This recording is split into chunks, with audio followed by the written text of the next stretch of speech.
नमस्कार। मैं हूं विनोद शर्मा। आप देख रहे हैं नोएडा खबर.com। आज की चर्चा है गौतम बुद्ध नगर जिले के किसान गुस्से में लाल क्यों। यह चर्चा इसलिए महत्वपूर्ण हो जाती है कि पहली बार ऐसा हो रहा है कि नोएडा में, ग्रेटर नोएडा में और यमुना अथॉरिटी एक्सप्रेसवे के अंतर्गत किसान अलग अलग मोर्चा खोले हुए हैं। आखिर ऐसा क्या है कि जो किसानों के मुद्दों को अधिकारी हल नहीं कर पा रहे हैं, सरकार इन पर गंभीर नहीं है, और इसके साथ साथ जनप्रतिनिधियों से मुलाकात के बावजूद भी किसान संतुष्ट नहीं है। आज की इस चर्चा में मेरे साथ जुड़े हैं सीटू के जिला कमेटी के अध्यक्ष गंगेश्वर दत्त शर्मा जी। मैं उनका इस कार्यक्रम में स्वागत करता हूं। गंगेश्वर जी जी नमस्कार। नमस्कार। नमस्कार सर, नमस्कार। नमस्कार। इसके साथ साथ मेरे साथ जुड़ रहे हैं भारतीय किसान यूनियन गौतम बुद्ध नगर के जिला मीडिया प्रभारी सुनील प्रधान जी। सुनील प्रधान जी का मैं अपने इस कार्यक्रम में स्वागत करता हूं, अभिनंदन करता हूं। सुनील जी कनेक्ट हो रहे हैं। सुनील जी नमस्कार। इस कार्यक्रम में आपका स्वागत है सुनील जी। और ये चर्चा भी जो ये जुड़ेंगे पूरी तरीके से, तो कोई बात नहीं, हम इसको जारी रखते हैं। तो ये मुद्दा इतना गंभीर हो गया है कि पूरे प्रदेश की निगाह अब गौतम बुद्ध नगर जिले में चल रहे किसान आंदोलन पर है। आपने देखा होगा कि पिछले कुछ दिनों में सबसे पहले समाजवादी पार्टी के पश्चिम उत्तर प्रदेश में विधायक हैं अतुल प्रधान जी, ग्रेटर नोएडा के किसान आंदोलन में पहुंचे हैं। उससे पहले सीटू के पदाधिकारी जो वृंदा करात है, उसके अलावा जो राष्ट्रीय पदाधिकारी हैं, वो सब पहुंचे हैं। और गंगेश्वर जी जानते हैं कि वो कितना गंभीर मसला है। और किसान सभा के द्वारा आयोजित ये धरना जो ग्रेटर नोएडा में ग्रेटर नोएडा प्राधिकरण के सामने शुरू हुआ था। तो सबसे पहले शुरुआत हम गंगेश्वर जी से करेंगे।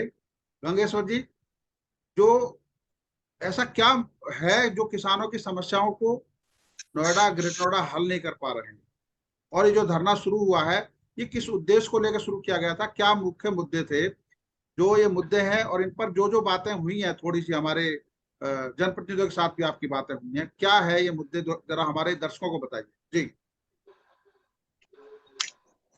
ग्रेटर नोएडा नोएडा यमुना प्राधिकरण के किसानों की समस्याएं लगभग एक जैसी हैं जी। और लगातार नोएडा, ग्रेटर नोएडा, यमुना प्राधिकरण के अंदर किसान जो है अपनी मांगों को लेकर आंदोलन करते रहे हैं।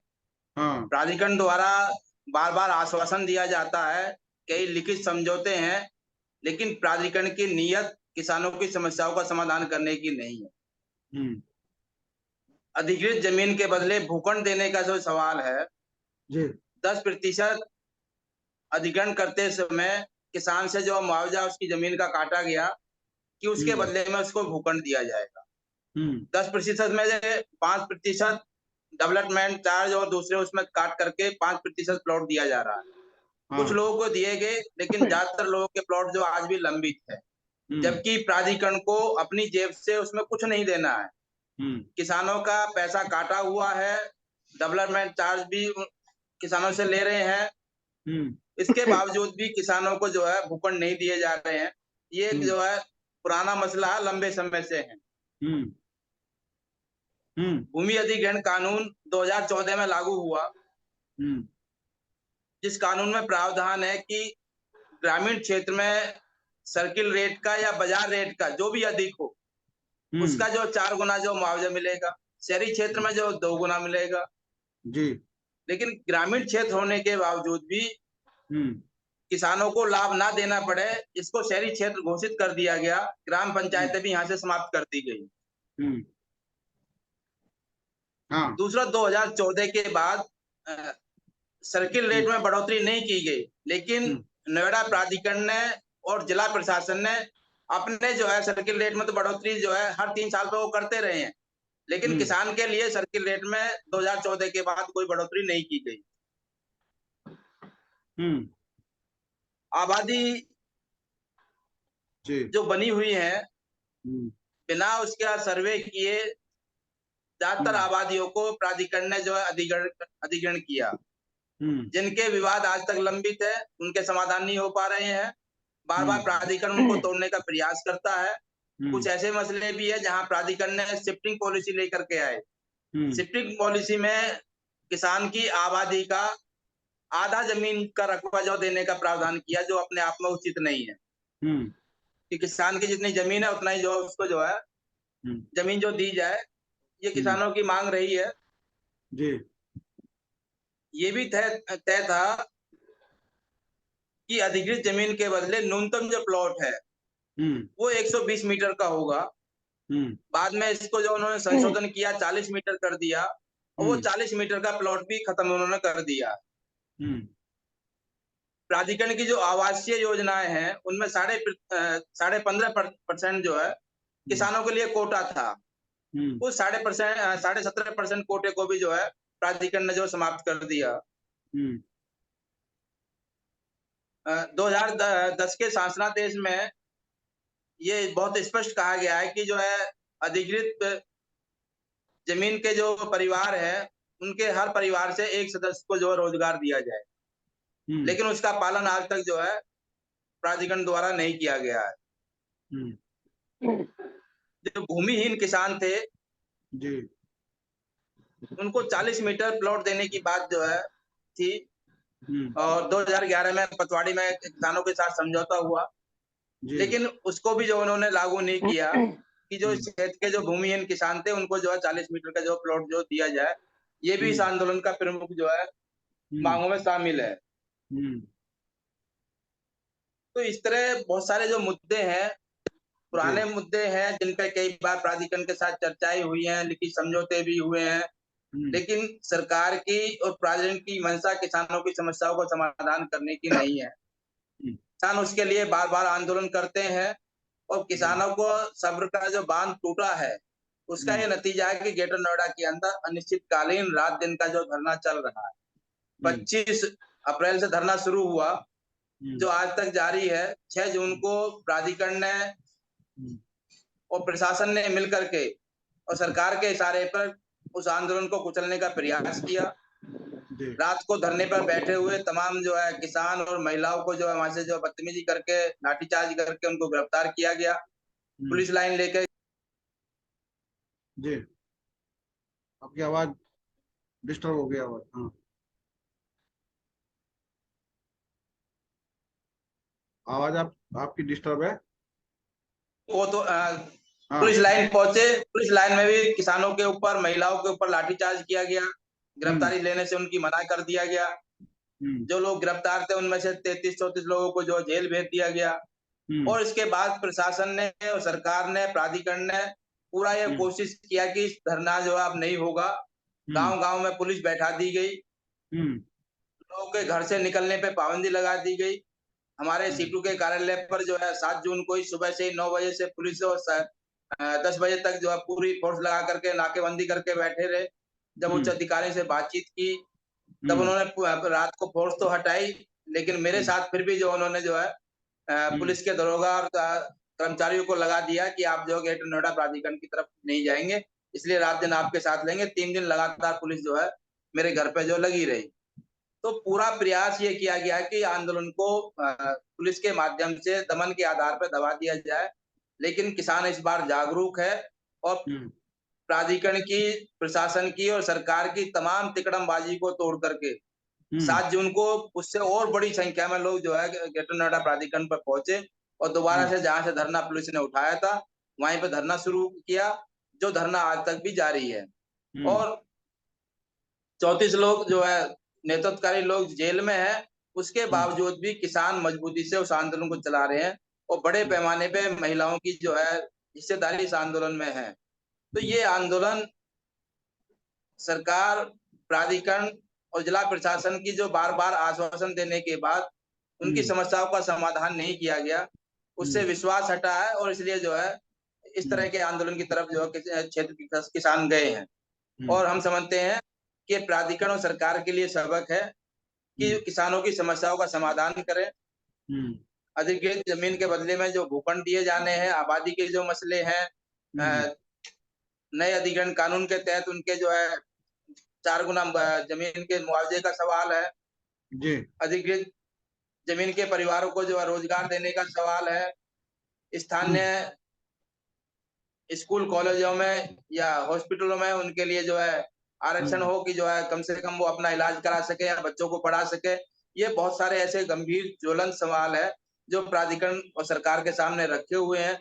जनप्रतिनिधियों के सामने इन तमाम मुद्दों को रखा गया, चाहे वो क्षेत्र के सांसद महेश शर्मा जी हो, विधायक जो है तेजपाल जी हो, धीरेन्द्र जी हो, तीनों चारों विधायकों के सामने, सांसद जी के सामने, सुरेंद्र जो राज्यसभा सांसद है उनके सामने, सभी से किसान मिले हैं, सबके सामने अपनी बातों को रखा है। लेकिन सरकार का और जनप्रतिनिधियों का जो है कोई सकारात्मक जो है जवाब जो किसानों को नहीं मिला। इसलिए वो रात दिन का धरना आज भी जारी है और चल रहा है, और जब तक समस्या के समाधान नहीं होगा आंदोलन जारी रहेगा। यहाँ एक महत्वपूर्ण सवाल ये भी उठता है कि अब मैंने देखा कि समाजवादी पार्टी और कांग्रेस ये सब लोग जुड़ रहे हैं बराबर, लेकिन समाजवादी पार्टी की भी सरकार रही 5 साल, उन्होंने कोई इस पर ठोस कार्य नहीं किया। अब सुनील प्रधान जी हमारे साथ हैं जो भारतीय किसान यूनियन के गौतम बुद्ध नगर के जिला मीडिया प्रभारी हैं। सुनील जी ये बताइए कि क्योंकि आप भी पूरे जिले की लड़ाई लड़ रहे हैं, तो खास तौर पर यमुना में जहां आपका साबोता के पास जो शुरू हुआ चल रहा है, कट पे धरना चल रहा है वहां पे आसपास, तो क्या मुख्य मुद्दे हैं जो हल नहीं हो पा रहे हैं? क्योंकि आप लोग मिलते हैं बराबर, अधिकारियों से बराबर मिल रहे हैं, तो क्या है ऐसी समस्या? और बहुत सारे ऐसे लोग हैं जो जिनको गांव के गांव शिफ्ट किए गए हैं और उसके बाद उनकी समस्या भी कुछ बकाया है, और एयरपोर्ट भी बन रहा है, उसके आसपास पूरा क्षेत्र अधिग्रहित हो रहा है, सरकार जो है बाकायदा उसकी प्लानिंग कर रही है कि वहां पे इंडस्ट्री बसाई जाएंगी, लेकिन किसान का दर्द जो है ज्यों का त्यों है। क्यों सुनील जी? धन्यवाद विनोद जी, आपने आज किसानों के मुद्दे पे एक चर्चा की है, बहुत अच्छी बात है जी। जेवर में जो एयरपोर्ट बन रहा है जी, उस पर पहले फेज की जो अधिग्रहण किया गया है, उस अधिग्रहण में लोगों ने, किसानों ने, जो मजदूर थे, उन्होंने हंसी खुशी से वो जमीन दी अपनी, क्योंकि यहाँ एयरपोर्ट बनाएगा, कुछ ना कुछ हमें यहाँ से सीखने को मिलेगा, कुछ नई योजना आएंगी, कुछ व्यापार मिलेगा, लोगों को मतलब कमाई के साधन मिलेंगे। और सभी ने, मैं कहता हूँ पूरे जिले गौतम बुद्ध नगर ने नहीं, और जिलों के किसानों ने भी इसमें सहयोग किया, और सरकार का ये बहुत बड़ा प्रोजेक्ट भी है। लेकिन जिन गांवों को वहां से उठाया गया, जिनका विस्थापन किया गया पहले फेज वालों का, जहां उन्होंने बसाया गया, वहां पर उन्होंने किसी भी तरीके की कोई सुविधा नहीं दी गई। जैसे सबसे पहले अगर किसी की मृत्यु हो जाए, तो वहां पर शमशान घाट तक उन्होंने नहीं बनाया। अच्छा। क्योंकि शमशान में मरने के बाद कोई दूसरे शमशान में अपने में जलाने नहीं देगा, अगर कोई मुस्लिम मर जाए तो उसे दफनाने नहीं देगा, बहुत सारे दिक्कत होती है, और ये दिक्कत वहां पे आई भी। दूसरी आती है शिक्षा की, क्योंकि जिन बच्चों के गांव में स्कूल में जाते थे, वहां पर इन्होंने स्कूल भी नहीं बनाए, क्योंकि स्कूल का होना बहुत जरूरी था, जिनसे शिक्षाएं उनकी होती। वो लोग दूसरे गांव में या बाजार में या कहीं ना कहीं मतलब पढ़ा रहे हैं बच्चे ने, या वहां बसने की कोई सुविधा नहीं रही। तीसरा आता है पानी निकासी की समस्या। जहां पे उनको बसाया गया, तो वहां पे पानी की कोई व्यवस्था नहीं बनाई, ना निकासी की, ना पानी उन्हें देने की। बस पार्क बना दिए, पार्क दिखा दिए, पार्क है, इस तरीका से तुम्हें बसाया जाएगा। वो वहां पे बहुत बड़ी समस्या उनकी रही थी। अब दूसरे फेज पे जब जमीन अधिग्रहण हो रही है, तो वहां के किसान ये कह रहे हैं, जब पहले ही लोगों को इस तरीका से सुविधा नहीं मिली, तो हम पे क्या हुआ? क्योंकि धरने उनके बाद भी दिए गए, लोगों से अपनी समस्या भी बताई, और अधिकारी से मीटिंग हुई। हर बार ये कहा गया कि वहां तो कागजों में तो सब कुछ चढ़ा हुआ है, लेकिन मौके पे कुछ भी नहीं है। कागजों में तो मंदिर भी बने हुए, मस्जिद भी है, सब चीज बना के दिए जिस तरीका, लेकिन मौके पे कुछ नहीं मिला है। इसलिए किसान बहुत ज्यादा परेशान है। जो मजदूर तबके के लोग हैं, जो गांव में किसान के खेत काटते थे, या और बहुत सारी सुविधा उन्हें मिलती थी गांव से, जो बढ़ई था, किसी खाट, किसी का कुछ काम कर करा के गेट पल्ले ये चढ़ा के अपना गुजारा करता था, वहां पर उन्होंने धंधे के बिजनेस के नाम पे, या उन कारीगरों को, या जो मजदूर लोग थे, उनके लिए कोई भी रोजगार का कोई भी साधन नहीं था, जिनकी वजह से वो बेरोजगार हो गए, और वो बीमारी से ग्रसित हो गए। दूसरा, सोच सोच के उन्हें बहुत सारी टेंशन भी हुई है, जिनकी वजह से ये लोग परेशान हैं। दूसरे फेज पे अब इन्होंने बना दिया, एक शोर का मुद्दा बना दिया जी। शोर की जमीन का मुआवजा नहीं दिया जाएगा। अगर मेरी जमीन पे किसान क्रेडिट कार्ड बनना है, उसी जमीन पे लोन मिल रहा है, लोग जो वहां के किसान थे वो जमीन को बेच के, उस जमीन को बेच के अपने बच्चों की शादी करते थे, बहुत सारे अपने काम करते थे। लेकिन अगर उस जमीन का मुआवजा नहीं मिलेगा तो उनके लिए वो विकास का काम कहाँ रह गया? वो तो उनका विनाश का काम हो गया। क्योंकि अगर किसान पे वो जमीन है, वही जमीन का मुआवजा ना मिले, तो इसलिए भी किसान वहां के बहुत ज्यादा आक्रोशित हैं। दूसरा, उन्होंने जो बसाने की हुई है, जो विस्थापन अब गांव करे जा रहे हैं, उन्होंने कहा कि जहां पे विस्थापन हो रहा है क्योंकि अभी कुछ गांवों को विस्थापन कर रहे हैं जी, रोही रोही और ये के रनेरा गांव है। रनेरा के गांव के लोगों ने कहा हमें मॉडलपुर बसना है, ना कि हम वहां बसे डूब क्षेत्र में। तो मॉडलपुर के लिए उन लोगों ने धरना दिया, लेकिन कहीं ना कहीं सरकार की समझ में आया कि हमें ये कर देना चाहिए, तो उस पर तो सहमति बन गई, लेकिन अभी क्लियर नहीं हुआ कि वो मॉडलपुर ही बसेंगे। लेकिन अब और गांव के लोग भी ऐसे ही धरना देने लगे हैं, क्योंकि उन्हें पता है कि अगर हम कुछ मांगेंगे, लड़ेंगे, तो हमें सुविधाएं मिलेंगी, नहीं तो आने वाली हमारी जो नस्लें हैं, क्योंकि फसल तो गई गई, नस्लें भी खराब हो जाएंगी। तो इसलिए लोग बाग बहुत ज्यादा वो कर रहे हैं। दूसरा, इन्होंने बोला था जो पहले हुआ में, क्योंकि पहले जो जिन किसानों को मुआवजा मिला है उसमें अब 5 साल का हुआ आया, क्योंकि मुआवजा हर बार बढ़ रहा, महंगाई बढ़ रही, हर चीज मतलब महंगाई बढ़ रही है, मुआवजा नहीं बढ़ रहा। महंगाई बढ़ा रहे हैं, सब चीज बढ़ा रहे हैं। तो वहां के किसानों की मांग ये है कि लड़का और लड़की एक समान करे जाए, और जो 50 मीटर के प्लॉट दे रहे हैं उसे 100 मीटर करा जाए, और जिसकी जितनी आबादी किसी ने बढ़ी है, बड़ा परिवार है किसी का, तो उसे उतनी आबादी वहां पे दी जाए। तो इन सारे कई मुद्दे पे वहां पे लड़ाई हुई है। एक 5 लाख रुपए दे रहे हैं जो जीविका चलाने को, जो नौकरी नहीं मिलेगी तो आप 5 लाख रुपए, तो उसके लिए 12 लाख रुपए की मांग करी है कि 12 लाख रुपए दिए जाए, क्योंकि महंगाई इतनी बढ़ रही है जब से आपने इसका एयरपोर्ट का वो करा, और जब के बाद हर अधिकारी की सैलरी बढ़ गई। जो सरकारी विभाग में किसी भी है, टीचर है, चाहे कोई कहीं जॉब कर रहा है, कुछ भी कर रहा है, सबकी सैलरी बढ़ी है, तो उसी हिसाब से जमीन के मुआवजे का रेट भी यहाँ बढ़ा दिया जाएगा। तो इन मुद्दे को लेके लड़ाई लड़ी जा रही है। और जो ये पूरे गौतम बुद्ध नगर, क्या पूरे अब तो सब भारत में चल रहा है, क्योंकि सरकार जो है, जो बीजेपी की सरकार है, उसकी मंशा नहीं है कि किसानों के काम करे जा, किसानों को आर्थिक सहायता या किस तरीका से दिया जा। लेकिन जब चुनाव आते हैं, चुनाव पे बात सिर्फ किसान की जाती है, लेकिन किसानों के लिए सरकार की तरफ से कोई सुविधा नहीं दी जाती, सिर्फ आश्वासन। और जब भी धरने होते हैं, जब उसी पुलिस के अधिकारियों को, सरकार पुलिस के अधिकारियों को सामने कर देती है, क्योंकि वो जो किसान के ही बेटे हैं, कहीं ना कहीं वो किसान परिवार से ही है पुलिस विभाग में। लेकिन किसी भी नेता का या किसी का भी आपको पुलिस में या उसमें दिखाई नहीं देगा, लेकिन नेता का नेता गिरदी में रहेगा। लेकिन इसीलिए उन दोनों को आपस में लड़ा देते हैं, और कहीं ना कहीं या तो किसान पिटाए या फिर पुलिस पिटाए, वहीं फिर मुकदमे दर्ज हो जाते हैं, लोगों को केस में उसमें आरोप लगा के व्यवस्था भंग करने की, देशद्रोह की, जन कितने धारा लगा के उन्हें जेल में डालने का काम करते हैं। लेकिन अगर सरकार या सरकार के नुमाइंदे जो प्रतिनिधि हैं गौतम बुद्ध नगर के या कहीं के भी बैठ के अगर चर्चा करें, अगर वो निपटाना चाहे तो खूब निपटा देंगे। अभी हमारे विधायक हैं जेवर के धीरेन्द्र सिंह, उन्होंने मुख्यमंत्री से वार्ता कराई है किसानों की, एक बार नहीं कई बार करवा चुके, लेकिन आज तक जिस गांव का मामला है उस गांव से सिर्फ जो जाता है वो बीजेपी का झंडा जो रखता है, जो उनके साथ रहता है, उन लोगों की मीटिंग कराते हैं, क्योंकि वो उन्हें अपने तर्क नहीं बता सकते, जो वो कहते हैं वो ऐसी हो जाता है। लेकिन अखबार में और उसमें सोशल मीडिया पे दिखा देते हैं कि जी हाँ, हम किसानों के साथ वार्ता कर कर ये चुनाव कराए जा, ये मतलब समस्या के समाधान कराए जा रहे हैं। किसानों वहां पे जो अब हुई है सहमति जो जेवर रिपोर्ट में, लेकिन वहां पे किसान सहमति नहीं दे रहे, लेकिन पता नहीं कहां से 70% मिल गई, 80% किसानों ने सहमति दे दी।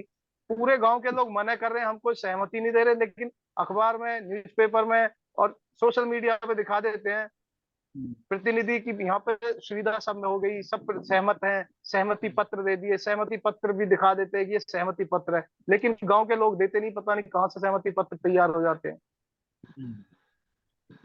हमारे साथ राष्ट्रीय लोक दल के प्रवक्ता यतेंद्र कसाना जी हैं, और वो गौतम बुद्ध नगर जिले में काफी सक्रिय रहे हैं। मैं उनका इस आज के कार्यक्रम में समय दिया, उसके लिए अभिनंदन करता हूँ, स्वागत करता हूँ। जितेंद्र जी, जो किसानों के आंदोलन चल रहे हैं, नोएडा है, ग्रेटर नोएडा है, यमुना है, तीनों जगह चल रहे हैं, और पहली बार अब मुझे ऐसा लग रहा है कि पूरे प्रदेश का फोकस गौतम बुद्ध नगर जिले के किसान आंदोलन पर है।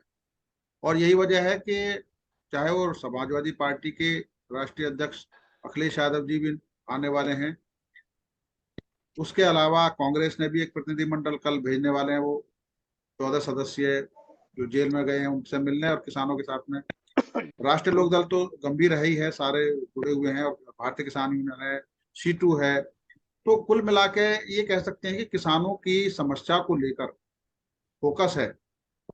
और आज जब हम लोग बैठे हैं एक प्लेटफॉर्म पे, तो मुझे आज कहने का मौका भी मिल रहा है साथ में, क्योंकि मैं कंडक्ट कर रहा हूँ इस संसार, मैं भी किसान परिवार से हूँ, कि सबसे बड़ी बात यह है कि जो 1976 में किसानों से वायदे किए गए, वो आज तक पूरे नहीं हुए, जो 46 साल होने जा रहे हैं। और ग्रेटर नोएडा को भी 32 साल लगभग हो रहे हैं, और ऐसे ही यमुना। कुल मिलाकर ये है कि अगर तब से लेकर अब तक इस पर एक आयोग का गठन किया जाए कि किसानों के मुद्दे पर क्यों गंभीर नहीं हुई सरकारें, और उन मुद्दों को लेकर उस पर बाकायदा एक स्टडी हो और रिपोर्ट पर कार्रवाई हो, और जिन अधिकारियों ने कार्रवाई नहीं की है उस पर एक्शन हो, ये भी एक बड़ा मुद्दा है। और उसमें दो तीन चीजें महत्वपूर्ण है कि एक शिक्षा का अधिकार और एक रोजगार का अधिकार, जो किसानों का और किसानों के बच्चों का मुख्य रूप से उनका एक आधार भी है। मुआवजे के साथ साथ ये दोनों अधिकारों से वंचित रखा गया। तो आज अगर हम ये कहें कि भाई रोजगार सेल और एक मतलब एम्प्लॉयमेंट सेल और एक एजुकेशन सेल का गठन तीनों अथॉरिटी में करें, जिलाधिकारी उसका सदस्य हो, बाकी लोग हो, क्या कहना चाहेंगे यतेंद्र जी? विनोद भाई धन्यवाद।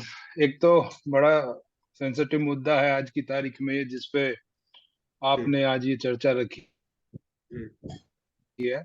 और मैं बधाई देना चाहता हूँ आपको, क्योंकि मैं पहले से जानता हूँ इस बात को कि आप किसान परिवार से हैं, और इस नोएडा के जन्म से, क्योंकि आप यहाँ के रहने वाले मूल निवासी भी हैं, जी और मैं समझता हूँ कि आप यहाँ की समस्याओं को हम लोगों की तरह ही भली भांति जानते और समझते भी हैं। तो मैं ये कहना चाहता हूँ कि देखिए, किसान का तो शोषण आज से नहीं, हमेशा से होता है, सदियों से होता है, जब से चाहे वो राज परिवार शासन करते हों, चाहे सरकारें बनी हो। कुछ सरकारें थोड़ी सेंसिटिव हो सकती हैं, जैसे बात करें, हम लोग कहें कि चौधरी चरण सिंह कभी देश के प्रधानमंत्री बने, तो उस तरह की बातें हम कह सकते हैं कि किसान के प्रति, क्योंकि किसान परिवार से आते थे, तो किसान की बातों को ज्यादा समझते थे, और उन लोगों ने इस सब पे काम किया, चकबंदी के लिए काम किया, जोतों को, खेतों को पास पास लाने के लिए काम किया, बहुत सारी बातें हैं। लेकिन आज जिस बात पे हम चर्चा कर रहे हैं, और जो हमें समझना चाहिए, नोएडा और ग्रेटर नोएडा और यमुना एक्सप्रेसवे अथॉरिटी की बात करने के लिए हम सब लोग यहाँ बैठे हैं। देखिए, नोएडा का जब जन्म हुआ 1976 में, 75 में, तो एक बड़ी बात ये थी कि जमीन का जो अधिग्रहण होता था, और आप भी उससे प्रभावित हैं, कि पटवारी कभी सर्वे नहीं करते थे, मौके पे जाके एक ही जगह बैठकर पूरे गांव का सर्वे हो जाता था। तो लोगों की जो आबादी की जमीन थी, या लोगों के जो परिवार थे, जो घेर थे, जो गांव के बाहर होते थे, उन सबका कभी सर्वे हाँ जी। आबादी में मानकर नहीं किया गया है। तो वो एक बड़ी समस्या ये रही कि हमेशा सरकार जो है, या जो प्रशासनिक लोग थे, जो अधिग्रहण में शामिल थे, वो किसान को हमेशा एंक्रोचमेंट बताकर उसकी जमीन को जो है डिस्प्यूटेड करे रहे। इसका एक बड़ा कारण यह है, क्योंकि आपने जैसे कहा कि आयोग होना चाहिए, क्योंकि प्राधिकरण में जो लोग बैठे थे, उनकी नीयत कभी भी ये नहीं थी कि वो किसान की बात को समझें और किसान की उसका समाधान ढूंढे। उन लोगों का कहीं ना कहीं, मैं तो बड़े कॉन्फिडेंस के साथ कह सकता हूँ और जानकारी के साथ कह रहा हूँ कि गांव के आसपास जितने भी एनक्रोचमेंट हैं, जिनको कहा जाता है कि किसान ने साहब कब्जा कर लिया, किसान की जमीन थी, उसमें से 80% प्राधिकरण के कर्मचारियों की जमीनें हैं।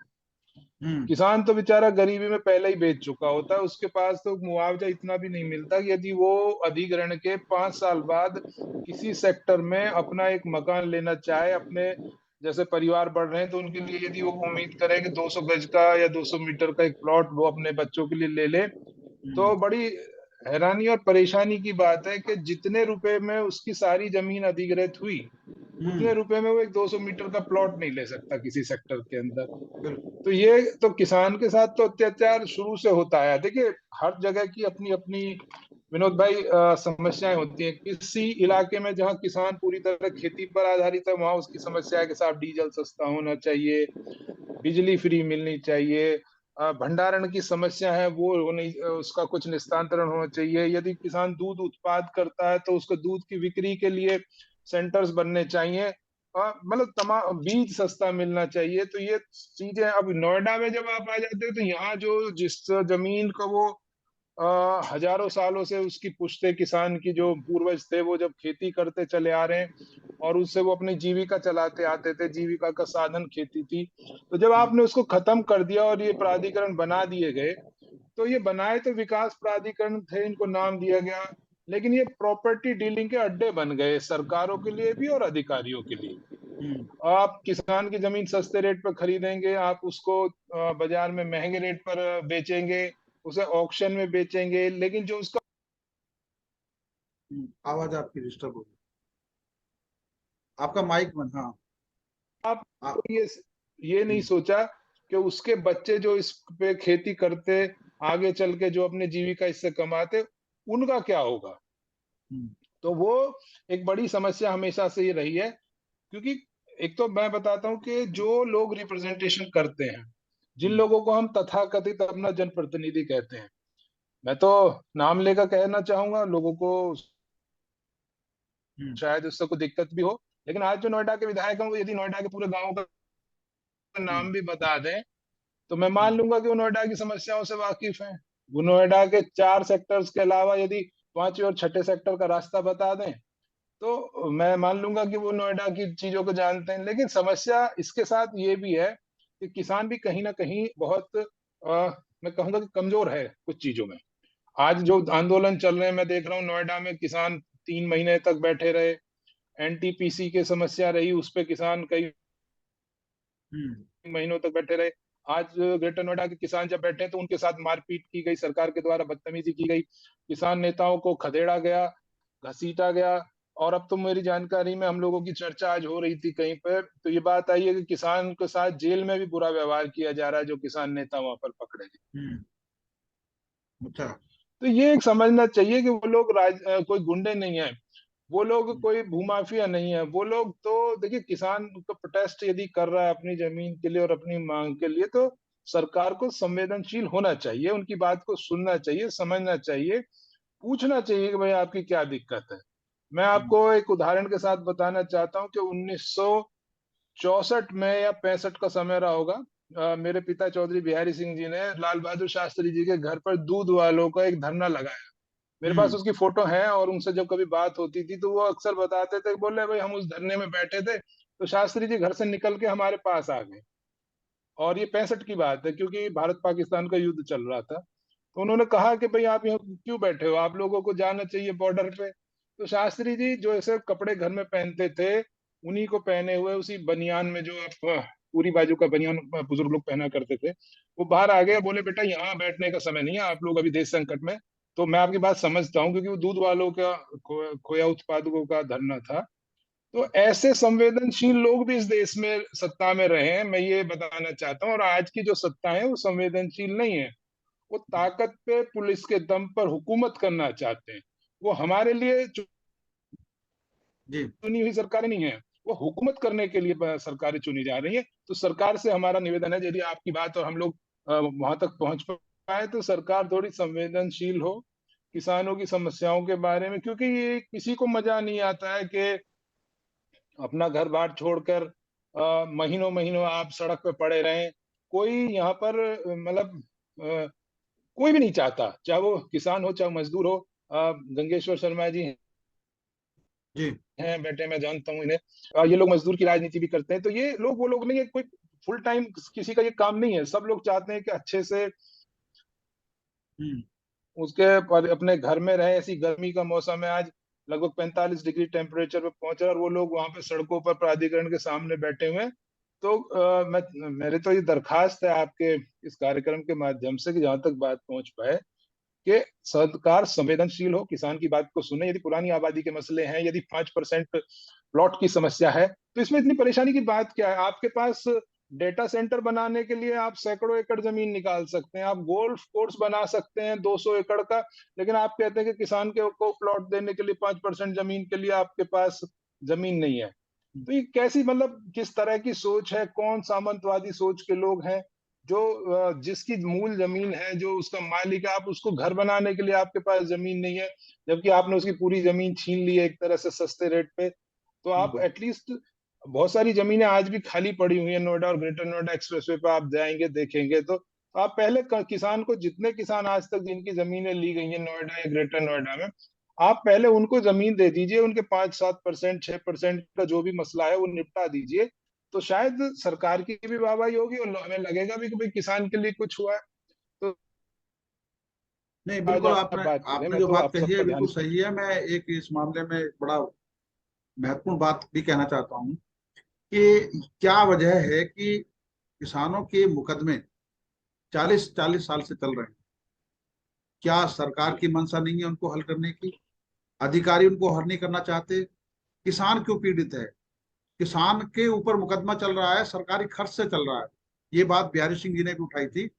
तो क्यों नहीं उन अधिकारियों की खर्च से वो मुकदमे चलें? सरकारी खर्च से क्यों चलें? और इतने लंबे मुकदमे की क्या कोई लिमिट नहीं है? एक सीमा तय होनी चाहिए कि भाई किसान का अगर मुकदमा है, अगर वो 40 साल से चल रहा है, तो उसके लिए जिम्मेदार कौन है और उसको जल्दी से जल्दी निपटाया जाना चाहिए। तो इस तरह की समय सीमा हो। और दूसरी बात है कि हाँ, इस समय गंगेश्वर जी भी हैं। मैं बहुत जिम्मेदारी से एक बात कह रहा हूँ कि नोएडा और ग्रेट नोएडा दोनों जगह, और यमुनावत का भी नहीं है पूरा पता, लेकिन दोनों जगह सारी प्रॉपर्टी ऑक्शन पे बेची जा रही है। लेकिन सवाल ये उठता है कि भूमिहीन लोग हैं जो किसान भी नहीं है, जो किसान की खेती पर आधारित हैं, और साथ ही घरों में काम करने वाले, वो घरेलू जो काम करने वाले हैं, और साथ में कंपनियों में काम करने वाले वर्कर हैं, वो कहाँ रहने जाएंगे अगर उनके लिए प्रावधान नहीं किया गया? नोएडा ग्रेट नोएडा में अगर उनके लिए प्रावधान नहीं है तो वो रहने कहाँ जाएंगे? और इन्हीं गलत नीतियों की वजह से, अगर उनका प्रावधान नहीं किया गया है, इन्हीं गलत नीतियों की वजह से कॉलोनाइजर कॉलोनी काट रहे हैं और नियोजित शहर एक अनियंत्रित आबादी के तहत बस रहा है। क्यों गंगेश्वर जी? क्योंकि समय हमारे पास 2.25 मिनट है। आप 40-40 सेकंड में अपनी बात कहिए जी। जी, आपने बिल्कुल सही कहा। विकास के नाम पे किसान की जमीन ली गई, किसान तो लुटाई है। गांव स्लम बस्ती में तब्दील होते जा रहे हैं। गांवों में सफाई की व्यवस्था है, आबादी के मसले हैं, वो तमाम मुद्दों पर चर्चा हो चुकी है। वहीं औद्योगिक शहर बसा है। पहले प्रावधान था कि कोई भी औद्योगिक शहर बनेगा तो श्रमिक कॉलोनियां बनाई जाएंगी। लेकिन नोएडा एक ऐसा शहर है जहां औद्योगिक क्षेत्र तो बनाया गया, लेकिन मजदूरों को रहने के लिए आवास की व्यवस्था आज तक नहीं की गई है और ना बिल्कुल। कोई उसका कोई प्रावधान है। नतीजा ये है कि बड़े पैमाने पे लोग या तो झुग्गी बना करके रहने शुरू किए, या डूब क्षेत्र में जो है कॉलोनी कटी है जहां मजदूरों ने जाकर के अपने आवास बनाए हैं।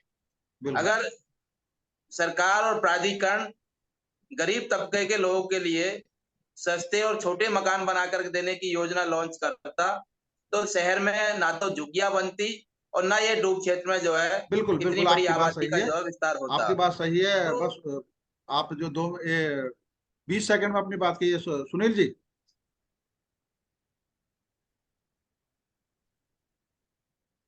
आपकी आवाज नहीं आ रही है, वो बंद है। अनम्यूट अनम्यूट कर करिए उसको। लें इन्होंने। अनम्यूट हाँ जी। जो गरीब तबके के लोग हैं ना जी, उस सेक्टर हाँ के प्लॉट तो खरीद नहीं पा रहे, बिल्कुल। तो उनके लिए प्राधिकरण को स्कीम लानी चाहिए और बिल्कुल। कम पैसे में उन्हें ऐसी जगह दी जाए जहां मतलब अ, बस आने जाने का रास्ता हो, स्कूल की बिल्कुल सुविधा हो, बच्चे पढ़ सके, और वहीं फैक्ट्री ठीक। के नजदीक हो तो और बढ़िया, क्योंकि उसी से उनको बेनिफिट होगा। लेकिन ये जो ठीक। कॉलोनाइजर है कहीं ना कहीं ये सरकार से मिले हुए होते हैं, ये ठीक है। ठीक है। सरकार ठीक है। या बस आप, प्रतिनिधि के। ये कार्यक्रम अब समाप्त हो रहा है। मैं आप सबका, गंगेश्वर जी, यतेंद्र जी का और सुनील जी का स्वागत करता हूं और आभार व्यक्त करता हूं कि उन्होंने कीमती समय निकाला और किसान के मुद्दे पर चर्चा की। आप लोगों का बहुत बहुत धन्यवाद। जी, आपका बहुत बहुत धन्यवाद, धन्यवाद शुक्रिया। विनोद जी। बस धन्यवाद जी गंगेश्वर। बंद हो जाएगा।